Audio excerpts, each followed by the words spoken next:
মাগুরায় চোরাই 4টি মোটরসাইকেল ও একটি ইজি বাইক সহ আন্তঃজেলা চোর চক্রের 8 সদস্যকে গ্রেপ্তার করেছে সদর থানা পুলিশ। মঙ্গলবার দুপুরে মাগুরা সদর থানায় আয়োজিত এক প্রেস ব্রিফিংয়ে পুলিশ সুপার বিনা মাহুদা জানান, সদর থানার ভারপ্রাপ্ত কর্মকর্তা আইয়ুব আলীর নেতৃত্বে গত 2 দিনের জেলার বিভিন্ন এলাকায় অভিযান চালিয়ে এই চক্রের সদস্যদের আটক করা হয়।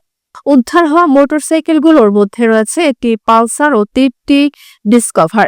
চোরাই ইজি বাইক সহ এসব যানবাহন ব্যবহৃত হচ্ছিল বিভিন্ন অপরাধমূলক কাজে। গ্রেপ্তারকৃতরা হলেন ফরিদপুর ও পাবনা জেলার বিভিন্ন গ্রামের বাসিন্দা সজীব সরকার, নূর মোহাম্মদ, মনোয়ার শেখ, আসিফ মোল্লা, রাব্বি শিকদার, আবু হানিফ হিমেল, রবিউল ইসলাম এবং আলিফ হোসেন।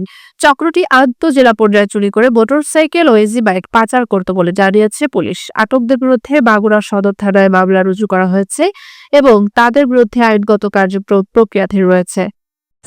মাগুরাতে মোটরসাইকেল চুরি নিয়ে একটা খুব সমস্যা ফেস করছিলাম। আপনারা মনে হয় জানেন যে মাগুরাতে খুব মোটরসাইকেল চুরি হচ্ছিল, এই জন্য আমরা কাজ করছিলাম এবং কাজ করে আমরা একটি আন্তঃজেলা মোটরসাইকেল চোর চক্র গ্রেফতার করতে পেরেছি। আমরা 8 জন সদস্যকে গ্রেফতার করেছি এবং 4টা মোটরসাইকেল উদ্ধার করেছি। ওরা কিন্তু আমাদের আশেপাশের জেলাগুলিতে থাকে এবং এখানে এসে চুরি করে আবার নিয়ে চলে যায়। ওরা দেখে একটা চক্র, এখান থেকে একজন নিয়ে আরেকজনের কাছে বিক্রি করে, আরেকজন কাছে করে, এরকম একটা চক্র। তো আমরা ধারণা করছি এবার মাগুরাতে মোটরসাইকেল চুরিটা বন্ধ হবে। সবাই ভালো থাকবেন।